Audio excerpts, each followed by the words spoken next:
¿Alguna vez has tenido uno de esos momentos en los que todo lo que has tragado durante toda tu vida, cada insulto, cada sonrisa falsa, cada vez que te convenciste de que no valía la pena empezar una pelea, simplemente llega a un punto de quiebre y explota todo a la vez?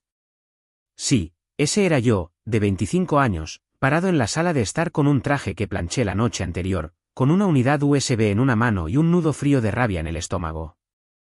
Mi nombre es Noah, y esta historia no comienza con la venganza.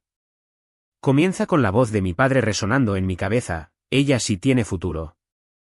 Noah, sé útil por una vez. Pero para entender por qué esa frase me quema tan profundamente, tienes que entender el fundamento sobre el que fue construida. Años de ser el olvidado, el extra, la decepción. Al crecer en nuestra casa, todo giraba en torno a mi hermana menor, K. Y mira, no lo digo en el sentido amargo de mi hermano recibió un trozo de pastel ligeramente más grande. Me refiero a todo.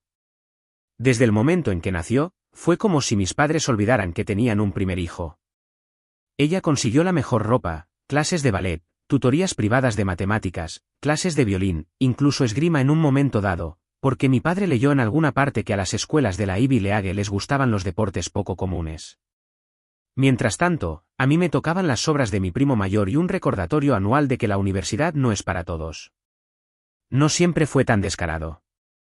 En los primeros años, simplemente estaban ocupados, demasiado cansados, no podían llegar a mi partido de baloncesto, pero de alguna manera encontraban la energía para asistir a cada recital de K, donde ella tocaba 3 notas en el piano y recibía una ovación de pie de mi madre, como si hubiera curado el cáncer. Aprendí a dejar de preguntar, aprendí a estar callado, a no causar problemas. Pensé que, si mantenía la cabeza baja y hacía mi trabajo, tal vez algún día me mirarían como la miraban a ella. Pero eso nunca sucedió. En la escuela secundaria, cuando conseguí mi primer trabajo en una imprenta local, estaba eufórico. No solo porque finalmente tenía mi propio dinero, sino porque pensé que tal vez, solo tal vez, estarían orgullosos de mí. Cuando se lo conté durante la cena, K inmediatamente se lanzó a contar una historia sobre un chico de la escuela al que le gustaba. Mi madre apenas levantó la vista de su teléfono. Mi padre solo dijo: espero que eso no te distraiga de ayudar con el trabajo del jardín los fines de semana. Eso fue todo. La universidad no era una opción. Tenía las notas, incluso entré en una universidad estatal decente con una pequeña beca. Pero cuando saqué el tema de la ayuda con la matrícula, mi madre dijo: ya estamos muy ajustados con el fondo universitario de Kyle. Noah, ella tiene potencial de verdad. Papá ni siquiera levantó la vista. Tal vez es hora de que empieces a contribuir en lugar de pedir. Asentí. Dije que entendía, y así fue. Entendí que yo era el plan Z, la batería de reserva de la familia, el niño de rompa el cristal en caso de emergencia. Aplacé la inscripción, conseguí un segundo trabajo y empecé a aprender habilidades por mi cuenta en línea, codificación, diseño digital, creación de portafolios, cualquier cosa que pudiera aprender sin gastar dinero. Me dije que era temporal, que saldría por mis propios medios. Que un día, tendría mi oportunidad. Lo que nos lleva a la mañana en que todo se rompió. Era martes, un día luminoso y húmedo. Tenía una entrevista en una firma de marketing boutique en el centro. Era pequeña, en ascenso, pero con potencial real. Había llegado a la ronda final después de semanas de evaluaciones remotas y llamadas de Zoom. Esto era todo, la grande, el tipo de trabajo que finalmente podría ponerme en mi propio camino. Había impreso mi currículum, pulido mis zapatos, incluso pedí prestado el blazer de mi amigo Mike para verme más elegante. Estaba a mitad de un tazón de cereal, repasando respuestas en mi cabeza, cuando mi padre entró. No preguntó por la entrevista, no preguntó cómo me sentía o si necesitaba el auto. Simplemente se quedó allí, con su habitual camiseta de la Liga de Softball Dominical, sosteniendo su café como si fuera lo más importante del mundo, y dijo: tienes que llevar acá al centro comercial. Tiene un proyecto grupal. Parpadeé. Papá, te dije lo de mi entrevista. Es esta mañana. He estado preparándome toda la semana. Tomó un sorbo de café. No puedes reprogramarla. ¿Reprogramarla? Como si fuera una cita con el dentista. Como si mi primera oportunidad real de hacer carrera fuera de alguna manera menos importante que comprando cartulina y té de burbujas. No, no puedo, traté de mantener la calma. Me esperan en el centro a las 9:30. Es la ronda final. He llegado hasta aquí. Me interrumpió con una risa. Ni siquiera una risa, sino una risita, como si yo fuera un niño que acababa de decir algo tonto. De todas formas, no vas a conseguir ese trabajo, Noah. Más vale que seas útil por una vez. Lo miré fijamente por un segundo. Pensé que tal vez me había perdido algo, pero él solo sacudió la cabeza, como si yo estuviera siendo difícil a propósito, y murmuró, increíble. Te pedimos una sola cosa. Algo dentro de mí se rompió. No fue el insulto, había soportado cosas peores. Fue el completo desprecio. La forma en que desestimó todo mi futuro como si fuera una broma. La forma en que esperaba que dejara todo otra vez para servir al camino de otra persona. Porque para él, el mío ya era un callejón sin salida. No grité, ni pegué un alarido, ni tiré nada. Simplemente me levanté, pasé junto a él sin decir una palabra, agarré mi unidad USB del escritorio, mi traje de la percha, y me fui. Nadie me siguió. Nadie llamó, ni siquiera K. Llegué a la entrevista justo a tiempo. El corazón me latía con fuerza, la cabeza me zumbaba, y el sabor del amargo resentimiento se asentaba pesado en mi lengua. Estreché la mano del director ejecutivo, sonreí a través de mis respuestas y clavé cada pregunta. Y en algún lugar profundo, supe que esa mañana no se trataba solo de un trabajo. Se trataba de mí decidiendo que estaba harto de ser invisible. Pero eso fue solo el comienzo. Porque lo que comenzó como un pequeño acto de rebelión, yo eligiéndome a mí mismo por una vez, se convertiría en algo mucho más grande en los próximos 2 años. Algo que nunca vieron venir. Algo de lo que se arrepentirían cada vez que miraran su buzón. Pero llegaré a eso, porque antes de la venganza vino el desmoronamiento, las grietas que finalmente comenzaron a mostrarse. Y créeme, no fueron bonitas. Si hubiera vuelto a esa casa después de la entrevista, creo que las cosas habrían sido diferentes. Tal vez me habría tragado mi orgullo, habría optado por la vía conciliadora y habría tratado de hablar las cosas. Pero no volví. Tomé el camino largo a casa, me senté en un banco del parque con la ciudad zumbando a mi alrededor, revisando alertas de trabajo, tratando de mantenerme distraído. No quería volver y ver su cara de suficiencia. No quería escuchar otra palabra de K. Solo quería espacio.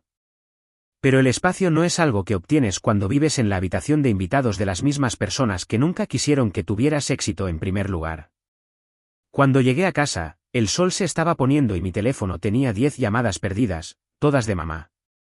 Ni una sola de papá. Entré por la puerta y ahí estaban, sentados en la sala como si estuvieran esperando para cumplir una sentencia. K estaba recostada en el sofá, revisando su teléfono como si nada hubiera pasado. Mamá tenía esa mirada de labios apretados de «tenemos que hablar». Y papá, ni siquiera miró hacia arriba de la televisión. ¿Crees que está bien simplemente salir y desaparecer todo el día?, preguntó mamá, con los brazos cruzados. Me reí porque no podía creer lo que estaba escuchando. ¿Te das cuenta de que tuve una entrevista de trabajo? ¿La que te dije hace una semana? Mi padre murmuró, sí, y estoy seguro de que quedaron muy impresionados. Lo miré fijamente, ¿por qué eres así? Se encogió de hombros, solo estoy siendo honesto. Nunca te has apegado a nada. Siempre a medias, siempre algún sueño que se desvanece. Tal vez porque nunca tuve el lujo de centrarme en algo, le respondí, porque cada vez que lo intento, me arrastran a lo que K necesita. Al escuchar su nombre, K finalmente levantó la vista. Dios mío. ¿En serio me estás culpando por tu fracaso otra vez? ¿Madura? Abrí la boca, pero mamá intervino, ya basta. No vamos a hacer esto. Somos una familia. Nos apoyamos mutuamente. Esa frase me hizo reír tan fuerte que me dolió. ¿Desde cuándo? La voz de mamá se hizo más cortante. No me faltes al respeto, Noah. Esta actitud tuya es la razón por la que las cosas nunca te salen bien. Y así, la conversación terminó. O más bien, ellos decidieron que terminó. Papá subió el volumen. Mamá volvió a revisar algún grupo de Facebook. Kaya estaba de vuelta en su teléfono. Y yo fui a mi habitación, cerré la puerta y me senté allí por mucho tiempo. Pensando en cómo esas mismas 4 paredes siempre se habían sentido como una jaula. Esa entrevista de trabajo, la clavé. Recibí la oferta 2 días después, salario decente, beneficios reales, equipo pequeño con espacio para crecer. Finalmente estaba fuera, o eso pensé. Acepté el trabajo y me di un mes para ahorrar un poco más y encontrar un lugar. Mantuve las cosas en silencio, no me regodeé, ni siquiera lo mencioné hasta que tuve que hacerlo. Cuando les dije que me mudaría, actuaron sorprendidos, incluso ofendidos. ¿Dónde vas a vivir?, preguntó mamá, como si no hubiera estado mirando listados todas las noches durante semanas. Conseguí un lugar cerca de la oficina. Pequeño, pero es mío. ¿Y qué pasa con tu auto?, dijo papá, con los brazos cruzados. Nosotros pagamos el enganche cuando lo compraste. Parpadeé. Eso fue hace 4 años. He pagado hasta el último centavo desde entonces. Es mío. Él se burló, pero no discutió más. Ka parecía ligeramente molesta. ¿Así que simplemente nos abandonas? ¡Qué bien! La miré fijamente. No estoy abandonando a nadie. Solo estoy empezando mi vida por fin. Pero a ellos no les gustó eso. Para ser personas que siempre dijeron que querían que yo madurara, seguro que no les gustó verme crecer y alejarme de ellos. Una vez que me mudé, pensé que las cosas mejorarían, que tal vez la distancia sanaría algo. Y por un tiempo, así fue. Empecé a construir mis ahorros, tomé clases nocturnas en línea, empecé a trabajar como freelance por mi cuenta y, finalmente, me ascendieron. La vida por fin era mía. Pero las llamadas comenzaron de nuevo. Pequeñas peticiones al principio, ¿podría ayudar acá con su currículum? ¿Podría llevarla a una entrevista para una pasantía? ¿Podría darle unos cientos de dólares para libros? Al principio, dije que sí porque quería ser mejor de lo que ellos fueron conmigo. Pero nunca era suficiente.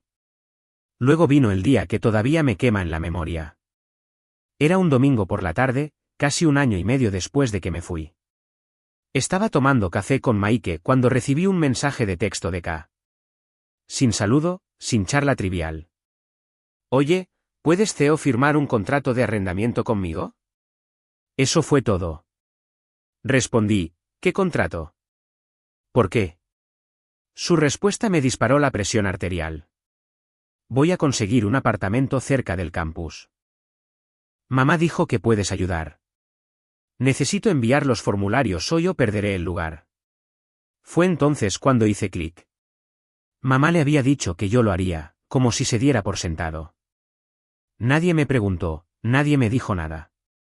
La llamé. Ka, no puedo Theo firmar nada. Es una responsabilidad financiera que no estoy preparado para asumir. Ella se rió. Se rió. ¿Por qué estás siendo difícil? Literalmente dijiste que ahora ganas buen dinero. Esto ni siquiera te afectará. ¿Lo necesito? ¿Y qué pasa si te saltas un pago? No lo haré. Está bien. No soy una niña. Me mordí la lengua tan fuerte que me dolió. Lo siento. No puedo hacer eso. No sin siquiera hablarlo. Al día siguiente, recibí una llamada de mi madre. ¿Por qué estás siendo tan cruel con tu hermana? No estoy siendo cruel. Estoy siendo inteligente. Nunca antes había pedido algo como esto. Casi me ahogo. ¿Hablas en serio? Ella siempre está pidiendo cosas. Siempre esperas que dé. Finalmente digo que no, y de repente soy cruel. Hubo una pausa. Luego, con una voz más fría de lo que nunca le había oído, dijo, no te crié para que fueras tan egoísta. Quise gritar, pero no lo hice. Simplemente colgué. Después de eso, dejaron de llamar por un tiempo. Pasaron semanas, luego meses, y honestamente, se sintió bien, pacífico, como si finalmente pudiera respirar. Hasta la traición. Salió de la nada. Estaba en el trabajo terminando un informe para un cliente cuando recibí una llamada de mi banco. Hola, señor Wayace. Solo queríamos verificar una solicitud de cambio realizada en su cuenta con respecto a un firmante conjunto. Se me heló la sangre. Les dije que nunca hice tal solicitud. Congelaron el proceso de inmediato y marcaron la cuenta. Conduje directamente a la sucursal, todavía con mi ropa de trabajo, y exigí saber qué había pasado. Alguien había entrado con documentos falsificados, intentando añadir acá como titular de cuenta conjunta a mi cuenta corriente. Tenía mi antigua dirección, mi nombre completo, incluso una copia de mi identificación. El gerente de la sucursal se inclinó y dijo, ¿conoce a alguien que haría esto? Ni siquiera pude hablar. No fui a casa. No llamé a nadie. Fui a mi apartamento, me senté en la oscuridad durante horas, y simplemente lo sentí, esa traición hueca y dolorosa, la violación, el descaro de todo. Ni siquiera sabía por dónde empezar. A la mañana siguiente, presenté una denuncia policial y agregué seguridad adicional a cada cuenta que tenía. Cambié mis cerraduras, advertí a mi trabajo, todo. Luego esperé. Esperé a que alguien dijera algo, que se disculpara, que se hiciera responsable, pero nadie lo hizo. Pasó una semana, 2, nada. Y luego, como un reloj, recibí un mensaje de texto grupal de mamá. La cena de acción de gracias de este año es estilo potluck. Traigan puré de papas. Ni una mención de lo que sucedió. Ni una verificación, solo una orden. No respondí. Ese día de acción de gracias, me quedé en casa, hice un pequeño asado, vi películas viejas, ni siquiera encendí mi teléfono. Y decidí en ese momento de tranquilidad que había terminado de interpretar el papel que me asignaron. Pero el destino no había terminado de retorcer el cuchillo porque un mes después, recibí una llamada de un amigo mutuo que todavía vivía cerca de mis padres. Sonaba extrañamente nervioso. Oye, hombre, solo pensé que deberías saberlo. Escuché que tu papá sacó un préstamo usando tu nombre. Me congelé. ¿Qué? No sé los detalles, pero alguien dijo que se jactó de ser inteligente con el banco. Dijo que no lo habrían aprobado a él, pero tu nombre abrió la puerta. Colgué. Al principio no lo creí. No quería creerlo. Pero después de todo, supe que tenía que buscar. Tenía que saber. Y lo que encontré cuando revisé mi informe de crédito hizo que mi corazón cayera al suelo. Ahí estaba. Un préstamo personal de $25.000. Abierto hace 3 meses bajo mi nombre y con mi dirección. Y el primer pago omitido acababa de caer. Me quedé allí, agarrado al borde del mostrador de la cocina, mirando esa línea en el informe, mi pecho agitado. No solo me traicionaron. No solo se aprovecharon. Me robaron, me mintieron, arriesgaron mi futuro. Ese fue el momento en que todo cambió de verdad. Porque puedes ignorar los insultos. Puedes sobrevivir a que te traten como un segundón. Pero esto era la guerra. Y no iba a luchar contra ella con gritos, culpa o lágrimas. Iba a hacer lo que había estado haciendo en silencio durante años, trabajar, construir, prepararme. Y cuando llegara el momento, iba a terminarlo en mis propios términos. Pero primero, necesitaba un plan. Tocar fondo no siempre se produce con un estruendo, como en las películas. A veces aparece en silencio, con un din de la alerta de crédito y un frío silencio en tu apartamento. No gritas. No lloras. Simplemente te sientas ahí, mirando el número que ahora está grapado a tu nombre como una letra escarlata, preguntándote cómo las personas que dicen amarte pudieron hacer esto y dormir tranquilamente por la noche. Después de descubrir el préstamo fraudulento, pasé los primeros 2 días caminando por mi sala de estar como un animal enjaulado. Primero llamé al banco, presenté una disputa por fraude. Expliqué que nunca solicité un préstamo personal, que mi información había sido robada. Fueron educados, profesionales, pero vacilantes. Señor, la dirección registrada coincide con su residencia actual. El número de contacto también. Sin un informe policial o evidencia de que alguien falsificó su identidad, será difícil avanzar. Tenía la denuncia policial del intento de violación de la cuenta bancaria, pero el oficial que la presentó lo trató más como una disputa doméstica que como un fraude real. Asunto familiar, dijo. Trate de resolverlo antes de escalarlo. Pero yo no iba a resolverlo. No esta vez. Contraté a un abogado de protección al consumidor. Me costó casi todo el dinero de mis ahorros de emergencia. Tuve que cancelar un viaje de fin de semana que había estado planeando durante meses. Recurrí a mis ingresos de freelance. Incluso vendí algunas cosas, un monitor usado, algo de equipo tecnológico, una mochila de diseñador que alguien me regaló una vez, solo para mantenerme a flote mientras esperaba que la maquinaria legal se pusiera en marcha. Y durante todo esto, ni una sola palabra de mi familia. No les dije que lo sabía. No les di la satisfacción de una confrontación. Simplemente me quedé en silencio. Pero el silencio no detuvo las consecuencias. Mi puntaje de crédito cayó 120 puntos. Me marcaron por un pago omitido que yo no hice. No pude solicitar un apartamento mejor. La renovación de mi alquiler vino con un fuerte aumento que apenas podía pagar. De repente, volví a racionar, a contar cada dólar, a saltarme cenas fuera, a retrasar citas con el dentista. Tenía 26 años y estaba perdiendo todo lo que había logrado construir a base de esfuerzo, porque mi padre decidió que su orgullo era más importante que mi vida. Por un tiempo, me sentí adormecido, ni enojado, ni siquiera traicionado, solo vacío. Dejé de salir, dejé de responder mensajes de texto. Incluso Maike, mi amigo más cercano desde la escuela secundaria, se dio cuenta. Amigo, dijo una noche mientras comíamos comida para llevar. Pareces un fantasma últimamente. ¿Te estás matando a trabajar? Dudé. Algo así. ¿Son tus padres otra vez? No respondí. Él no insistió. Simplemente me pasó la salsa de soya y encendió una repetición de alguna comedia de situación. Eso es lo que tienen los verdaderos amigos. No necesitan todos los detalles para aparecer. Creo que el punto de inflexión llegó alrededor de un mes después. Estaba lloviendo, el tipo de llovizna lenta y gris que hace que todo se sienta más pesado de lo que ya es. Estaba en el metro de camino a casa después de un largo día de trabajo y una llamada aún más larga con mi abogado, cuando una niña pequeña frente a mí, tal vez de 7 u 8 años, estaba hojeando un cuaderno de bocetos. No era muy buena, sus líneas eran torcidas, el coloreado descuidado, pero estaba concentrada, la lengua asomando, las cejas fruncidas, completamente absorta en su trabajo. Su madre se inclinó y le susurró algo, y la niña sonrió, levantando la página como si fuera la Mona Lisa. Y algo en ese momento me golpeó más fuerte de lo que lo había hecho cualquier cosa en semanas, porque eso es lo que nunca tuve. Ese orgullo, ese pequeño y constante estímulo, esa creencia. Yo no recibí un "lo estás haciendo genial" o un "sigue así". Recibí silencio, encogimientos de hombros, poner los ojos en blanco.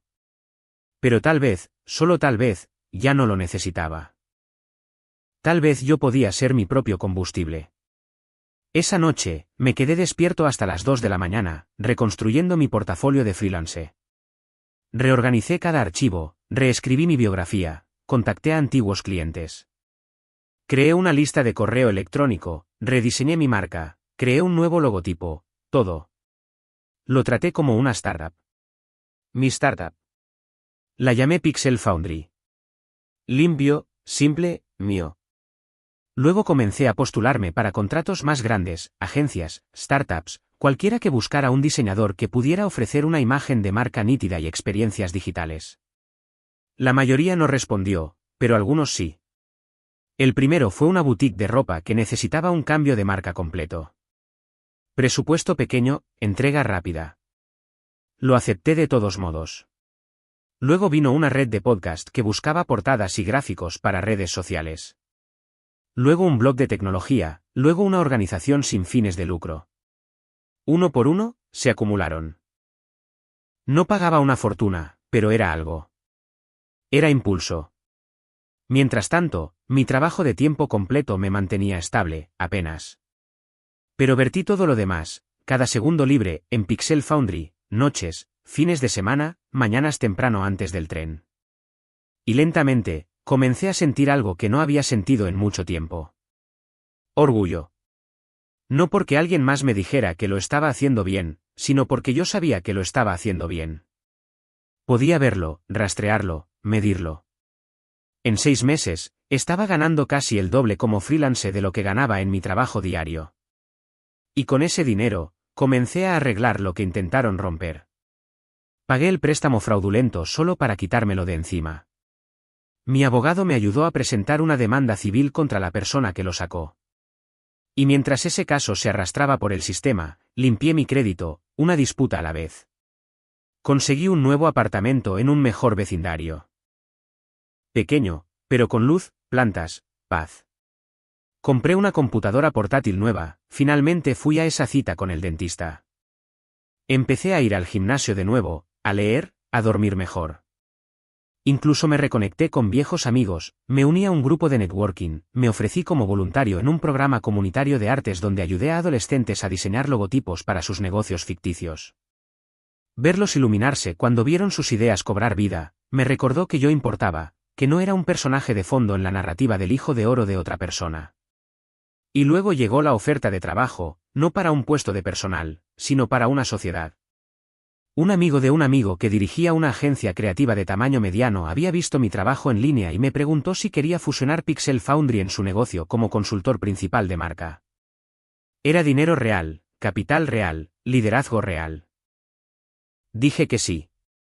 Y así, el niño al que le dijeron que fuera útil por una vez, estaba dirigiendo reuniones con clientes, negociando contratos, gestionando equipos creativos. Ya no estaba solo sobreviviendo, estaba prosperando. Pero me mantuve en silencio. No publiqué actualizaciones llamativas. No envié mensajes de texto a nadie de mi familia. Quería construir esto en paz. Dejar que siguieran pensando que yo era la causa perdida, el desertor, el fracaso.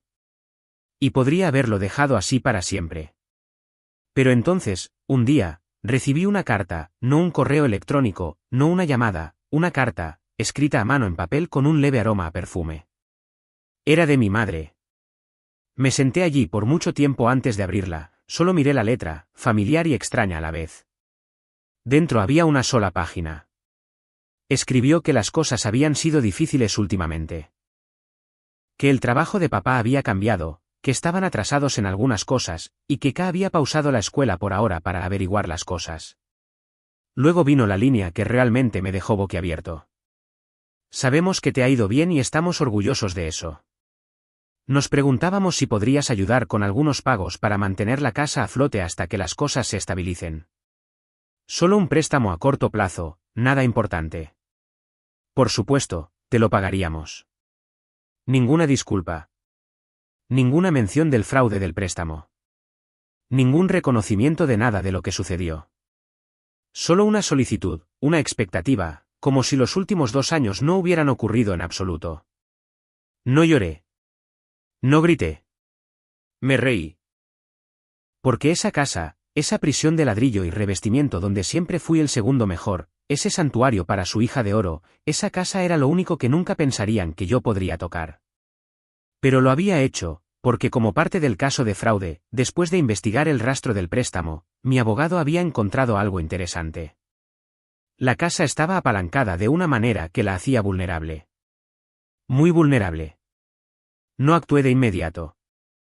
Esperé hasta que el momento fuera el correcto.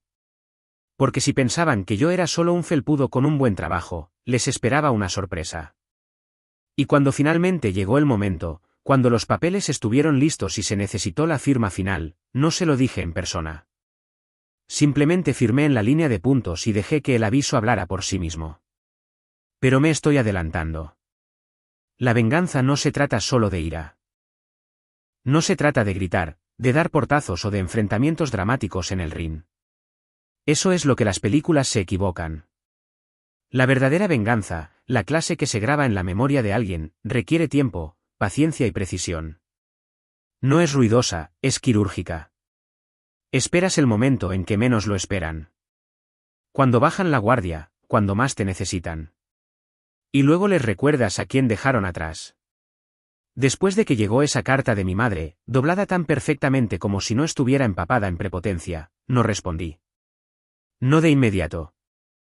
La dejé reposar en mi escritorio, junto a mi planta suculenta, un pedazo de veneno nostálgico que me desafiaba a actuar demasiado pronto. Yo no quería arremeter. Quería ganar en silencio, completamente. Así que comencé a hacer lo que siempre había hecho mejor, el trabajo que nunca supieron que yo era capaz de hacer.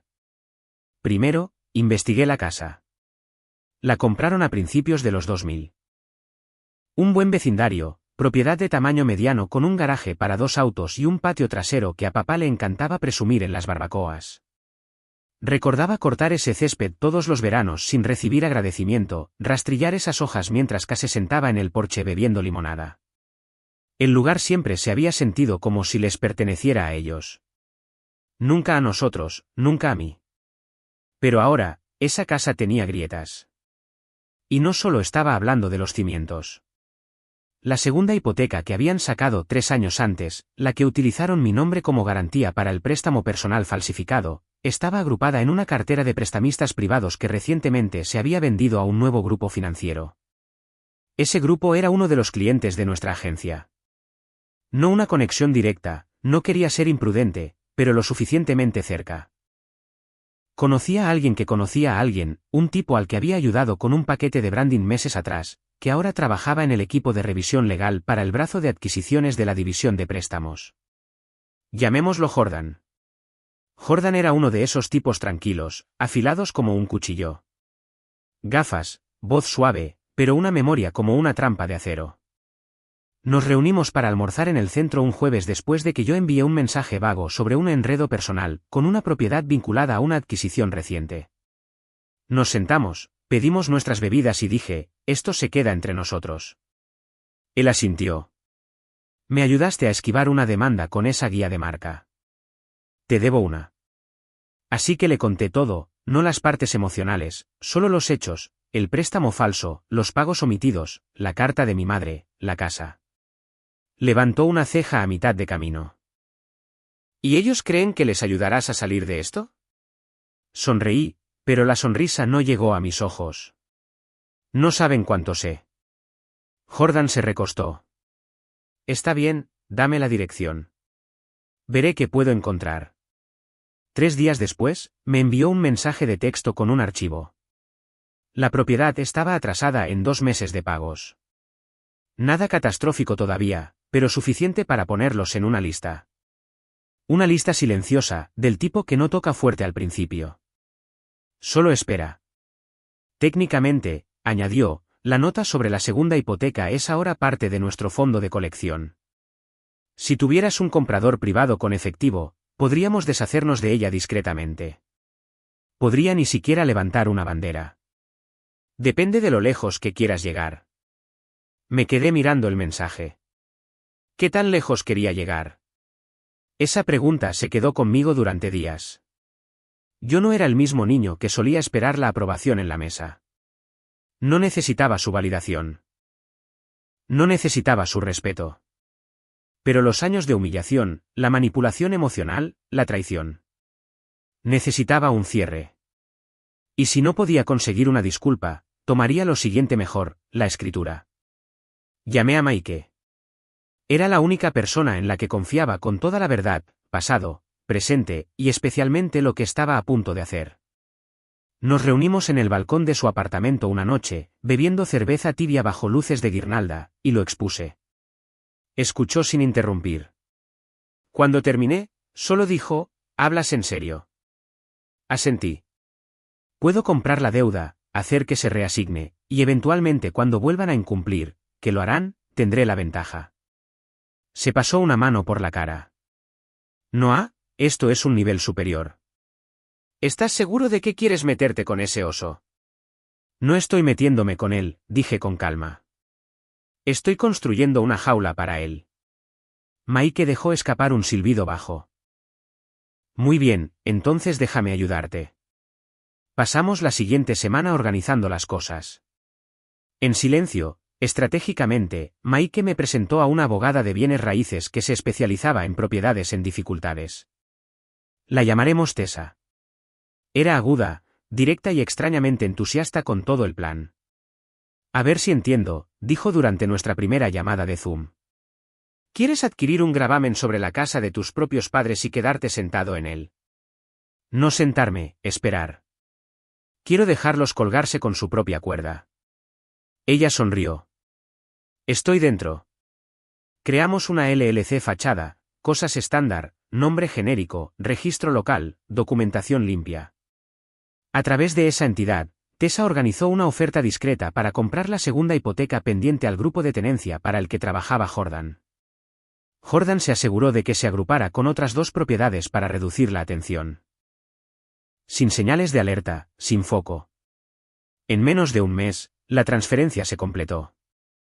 Mi nombre no estaba en nada, pero yo controlaba la LLC, y la LLC ahora tenía la deuda sobre la casa de mis padres. Me quedé con ese conocimiento por mucho tiempo, dejé que se macerara. No me estaba apresurando a nada. Si milagrosamente limpiaban sus finanzas y pagaban todo a tiempo, lo dejaría ir, tal vez. Pero yo conocía a mis padres, conocía sus patrones, y efectivamente, 2 meses después, recibí la actualización. Pago omitido número 3, cargo por retraso número 2. Su cuerda financiera estaba empezando a deshilacharse. Por esa época, K se puso en contacto. Primera vez en más de un año. Se deslizó en mis mensajes directos con un alegre y vivaz hola, extraño y un emoji que no reconocí. No respondí. 2 días después, envió otro. Escuché que te está yendo muy bien últimamente. Qué orgullosa estoy de ti. Pregunta aleatoria, ¿todavía tienes esa vieja MacBook? Necesito una para cosas de trabajo y la mía acaba de morir. Cara de cansancio. Me quedé mirando ese mensaje por un tiempo. No porque estuviera sorprendido, sino porque confirmaba lo que ya sabía. Estaban rodeando. Tampoco le respondí a ella. Todavía no. En su lugar, reenvié el último aviso de la compañía de servicios de préstamos, una advertencia inocua sobre el riesgo de incumplimiento, a Tessa. Una cláusula de recordatorio suave, dije. No los asustemos todavía. Solo dejemos que sientan que el agua está subiendo. Entendido. No lo disfruté. No de la manera en que algunas personas piensan que se siente la venganza. No había alegría en verlos acercarse al borde. Sin risas ni frotamiento de manos. Pero había claridad, porque cada día que pasaba, cada mentira por la que no se disculpaban, cada silencio que no se rompía, solo confirmaba lo que ya sabía. Nunca se preocuparon por mí a menos que necesitaran algo. Y ahora yo era su única opción. Durante las siguientes semanas, jugué el juego largo. Maike me ayudó a configurar un nuevo sitio de consultoría bajo un seudónimo, algo limpio, profesional. A través de esa identidad, comencé a ofrecer discretamente servicios de reestructuración financiera a propietarios de viviendas en dificultades. Solo unos pocos listados, unos pocos clientes pequeños, todos legítimos. Estaba cocinado a fuego lento. Y un mes después, recibí un correo electrónico de mi madre, excepto que ella no sabía que era yo. Le estaba escribiendo a Nicholas Wade, un consultor del que había oído hablar por alguien de su club de jardinería. Escribió en términos vagos. Dijo que tenía una amiga con un problema de segunda hipoteca. Preguntó si Nicholas podía aconsejar. No respondí de inmediato. Dejé que esperara. Luego, una semana después, envié una respuesta cortés y profesional ofreciendo una consulta telefónica. Ella la reservó para el viernes siguiente. La noche anterior a la llamada, me senté en mi apartamento mirando la pantalla. No sabía lo que diría. Ni siquiera sabía si usaría mi voz real, pero tenía que escucharla. Tenía que ver si había alguna señal, algún destello de culpa. La llamada duró 15 minutos. Ella nunca dijo mi nombre. Nunca reconoció lo que habían hecho. Solo habló sobre dificultades inesperadas, sobre tasas de interés injustas y cómo estaba explorando opciones. Di consejos genéricos, le dije que investigaría los detalles de la propiedad, que me pondría en contacto. Cuando terminó la llamada, me senté en silencio durante mucho, mucho tiempo. No había remordimiento, ni conciencia, solo la misma energía transaccional que siempre habían tenido. Pero ahora, yo tenía la transacción. Y estaba casi listo. Casi. Porque había una pieza final que necesitaba antes de hacer mi movimiento. Algo poético, una reunión final, una escena, un escenario, y la vida, con todo su extraño timín, me lo dio. El cumpleaños de K, su 25 cumpleaños. Planearon una fiesta, una grande. ¿En la casa? Mike vio la invitación de Facebook a través de un amigo mutuo y me envió una captura de pantalla. Estaba llena de hashtags, pancartas de colores pastel y promesas de un ambiente lujoso en el patio trasero, estilo potluck, por supuesto. Y supe en ese momento que esa fiesta sería la última que organizarían en esa casa. Y ni siquiera lo verían venir, porque en el momento en que encendieran esas velas y levantaran esas copas, llegaría el aviso, oficial, innegable, firmado y sellado. La casa ya no sería de ellos. Y yo era quien tenía la llave. Pero primero, tenía que asegurarme de que cada pieza estuviera en su lugar. Porque la preparación estaba casi terminada y el acto final estaba a punto de comenzar. No fui a la fiesta de cumpleaños de K. No fui invitado, obviamente, pero incluso si lo hubiera sido, no habría aparecido. Para entonces, yo no era la misma persona que solía quedarse cerca de los bordes de la sala de estar con la esperanza de ser reconocido. No tenía interés en el pastel, los globos o el telón de fondo perfecto para fotos de Instagram que seguramente habían instalado. Pero sí seguí la hora. La fiesta estaba programada para comenzar a las 4 de la tarde. Los invitados llegarían elegantemente tarde. K estaría en su elemento, dando vueltas con algún vestido pastel, aceptando regalos que afirmaría que totalmente no esperaba. Y mis padres estarían atareados, fingiendo que todo estaba bien, lo cual era perfecto, porque lo único que mis padres valoraban más que el control era su imagen. Y no había nada más frágil que una reputación mantenida unida por cinta adhesiva financiera. Así que, a las 4:15 de la tarde, justo cuando el patio trasero probablemente estaba zumbando con invitados, risas, altavoces reproduciendo alguna lista de reproducción pop, y K posando para su primera selfie de la tarde, programé la entrega. Un mensajero, profesional, discreto, sosteniendo un sobre grueso y sellado con todos los documentos necesarios. Dentro estaba el aviso oficial de reasignación de deuda, el resumen de la morosidad, el cronograma de inicio de la ejecución hipotecaria y el hecho final innegable, el nuevo tenedor del gravamen, la entidad que iniciaba la recuperación, era mi LLC. Todo ordenado, todo legal, todo irreversible. A las 4:32 de la tarde, recibí un mensaje de texto de Jordan. ¿Entregado? No respondí. Simplemente me senté muy quieto en mi apartamento, mirando mi taza de té como si fuera una bola de cristal. No estaba imaginando gritos, caos o colapsos. No estaba imaginando la venganza de una manera cinematográfica. No estaba imaginando nada en absoluto. Me sentí tranquilo, porque la venganza no se sintió explosiva. Se sintió silenciosa, limpia, decisiva, como cerrar un libro. Aproximadamente media hora después, mi teléfono se encendió de nuevo, pero esta vez, la persona que llamaba no era Jordan. Era mi madre. No me apresuré a contestar. Dejé que sonara hasta el último segundo antes de descolgar. Su voz me golpeó como un maremoto, temblorosa, confundida, e intentando con demasiada fuerza sonar serena. Noah, dijo. Acaba de llegar algo extraño. No hablé. Continuó, su voz subiendo. Dice que estamos atrasados en una segunda hipoteca, que enfrentamos una ejecución hipotecaria, pero tú eres. Se congeló. ¿Qué? ¿Están atrasados? Y el prestamista, mi compañía, ha iniciado los procedimientos. Hubo un silencio en su extremo tan profundo que pude escuchar el ruido de la fiesta desvaneciéndose detrás de ella. Luego un portazo. Tal vez entró. Tal vez papá estaba allí. Tal vez K estaba mirando. La voz de mi madre regresó más aguda, temblando entre la ira y el miedo. ¿Qué quieres decir con tu compañía? ¿Qué es esto? ¿Por qué harías? ¿Por qué estarías involucrado en algo como esto? Te pusiste en contacto con un consultor hace meses. ¿Ese? Ese era yo. Me mentiste. Falsificaste mi nombre en un préstamo. Mi voz no se elevó. No tembló. Pusiste mi crédito en riesgo. Me menospreciaste. Me usaste. Y luego me pediste dinero como si nada hubiera pasado. Fue tu padre, Siseo. No yo. Dejaste que sucediera, dije con calma. ¿Y nunca te disculpaste? Otra voz irrumpió en el fondo. La de mi padre. Pásamelo. Pásamelo. Ella no se lo entregó. En cambio, dijo, podemos arreglar esto, Noah. Podemos llegar a un acuerdo. ¿Por qué querrías quitarnos nuestra casa? Te criamos. Te dimos todo. Esa frase me golpeó más fuerte que cualquier insulto, simplemente por lo profundamente que ella lo creía.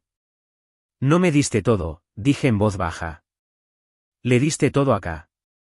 Y lo que sobró, lo trataste como una carga. Nunca fui un hijo para ti, a menos que necesitaras trabajo, dinero o silencio. Su respiración se hizo más aguda. No puedes hacernos esto. Ya lo hice, dije. Y para ser claro, no les estoy quitando su casa. Sus acciones lo están haciendo. Yo solo soy el que tiene el papeleo. No entiendes cuánto nos arruinará esto. Sí, entiendo, respondí. Y a ti no te importó cuando arruinarme a mí era más fácil. Hubo un silencio largo y pesado, algunos gritos amortiguados en el fondo. Algo que se rompió. Tal vez un vaso. Tal vez una decoración. Entonces ella dijo algo que no esperaba. Te vas a arrepentir de esto, Noah. Sonreí, solo un poco. No por alegría, sino por la confirmación final que necesitaba. No, dije suavemente. Dejé de arrepentirme de las cosas el día que dejé tu casa. Y colgué. Las secuelas. Durante las siguientes semanas, todo se movió exactamente como Tessa predijo. La casa no fue recuperada de la noche a la mañana, no es así como funciona esto. Pero el proceso había comenzado. Los avisos seguían llegando. Los plazos se ajustaron. Los pagos que no podían hacer se apilaron. Papá intentó llamar una vez. Solo una vez. Dejó un mensaje de voz que sonaba como si hubiera mordido un limón. Esto es un malentendido. Llámame. Podemos arreglar esto como hombres. Lo eliminé. K me envió un mensaje después. Un largo párrafo lleno de una mezcla enredada de chantaje emocional y falsa empatía. No sé qué pasó entre tú y papá, pero esto se siente extremo. Somos familia. Se supone que debemos apoyarnos mutuamente. No respondí. El tono cambió rápido. Siguiente mensaje, no puedo creer que nos estés haciendo esto. Siempre supe que estabas celoso. Luego, estás arruinando todo. Luego, ¿por qué estás actuando así? ¿Qué te hicimos? No respondía nada de eso, porque no tenía sentido explicar la moralidad a personas que solo entendían el apalancamiento. En 2 meses, la propiedad entró oficialmente en pre-ejecución hipotecaria. Intentaron negociar una suspensión temporal, pero mi LLC, a través de Tessa, se negó, cortés, profesional, sin emociones. Papá intentó obtener un préstamo en otro lugar, denegado. Mamá trató de contactar a parientes, sin suerte. K intentó configurar un GoFundMe. Alcanzó los $312. Al final, solo tenían 2 opciones, pagar la deuda en su totalidad, lo cual no podían, o desalojar la casa en la que habían vivido durante casi 2 décadas. La casa donde crecí. La casa donde aprendí con el tiempo que el amor tenía condiciones. La casa donde yo había sido invisible. No estuve presente cuando se mudaron. Pero Mike pasó y me envió una foto. La entrada estaba abarrotada, cajas de cartón, muebles viejos, un archivador abollado, decoraciones. K sentada en el escalón delantero, llorando entre sus manos. Papá caminando de un lado a otro con los puños cerrados. Mamá agarrando una pila de papeles, como si sostenerlos con más fuerza detuviera lo inevitable. La casa parecía más pequeña de lo que recordaba, menos como una fortaleza, más como un caparazón. No sonreí. No celebré. No me sentí triunfante. Simplemente me sentí terminado, como si el peso de 12 años de ser su segundón finalmente se hubiera desprendido de mi pecho. La recuperación se llevó a cabo en silencio, limpiamente, legalmente.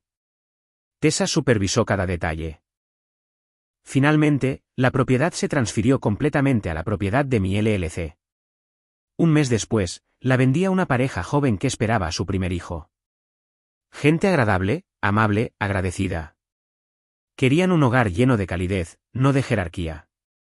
Les di un descuento en los gastos de cierre, porque la casa no merecía seguir siendo un monumento a esa vieja vida.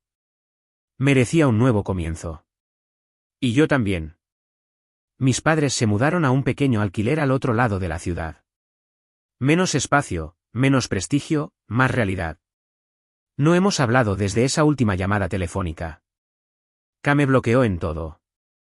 A veces me pregunto si se sientan en esa sala de estar abarrotada tratando de reconstruir cómo se les escapó todo.